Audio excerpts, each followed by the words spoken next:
Journal entry 36. Foul creatures and new friends. We moved out a few days ago.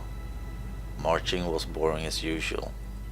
Knight Stromsen does not like chatting amongst soldiers during marches, and after Night Mist had emphasized this, I guess everyone was aware of it. No one said a thing. Almost. Knight Elva Halgard was joining us, and I had the pleasure of marching next to her. She tried to start a conversation, but I did not respond that much. I hope she understands. Yurik talked almost as much as usual. He is clearly retarded. What else is to be expected of a commoner? Probably inbred, so his mother is his sister and wife, or something. The new recruit Ifri sat down and talked to me during a break. She seems nice and humble.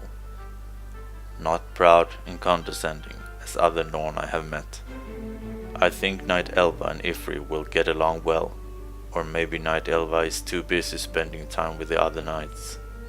Almost as soon as we entered the hills of Kessex, we could see the plant in the distance. It was higher than any tree I have ever seen, except for that mother tree of the Solvari. The air was thick with its spores, and when I briefly removed my rebreathing mask to catch some air, I was sharply berated by Knight Stromsen. Idiot, she called me. And maybe I deserved that, but the mask.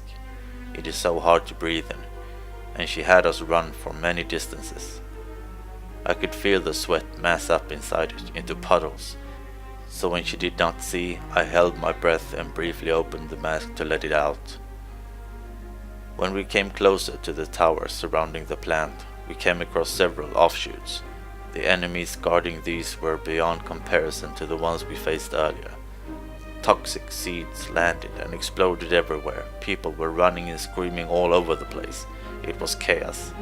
When everything calmed down, I was sent to scout out Fort Selma together with Knight Lendon and a Mesmechar. I think his name is Calder. We soon spotted 36 enemies guarding the breached gate. Knight Lendon decided to send me back to Knight Stromsen with the news. When I returned to the rest of the chapter, I found them battling a huge crate with its minions. We soon had it killed, and after giving the news to Knight Stromsen, they started to discuss the proper strategy for relieving the fort. Mist and Calder summoned illusions that threw the enemies into disarray, and Knight Stromsen then attacked with the rest of the chapter. It was a good plan, and soon we were inside the fort. After some intense battle, all of the enemies, Sylvari and Crate, were either dead or fleeing, and we shut them down the best we could. The rest of the evening I spent cleaning up the fort.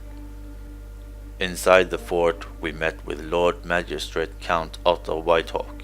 He seemed to be running the place. I wonder if we have met in Divinity's Reach. I will try to approach him at some point, if the right opportunity shows itself. He can be a good ally to have in the future. I need to come up with a proper gift for him, and how to obtain it in these lands. On a further note, I have met some of the new recruits. It happened after one of our training sessions. This Yurik came up to me and started talking. When I introduced myself to Ifri, he started making comments about my family and heritage, and I replied by telling him that calling me by my first name was something he had yet to earn. This upset him even further, and by that time our conversation had drawn the attention of another recruit, a woman that always walks around with a raven following her. She started screaming at me, showing such disrespect that Night Mist approached us. By that time I was fed up. If I had been Knight, I would have punished them until they bled, maybe running logs up and down the hill before sparring. But I left that decision to Night Mist and left. I had not walked 10 steps before Night Mist ordered me to stop. Then I was questioned by Knight Lendon, and after that I gave my statement to Night Mist. I think Yurik got away with a warning. I wished it had been Knight Stromsen instead.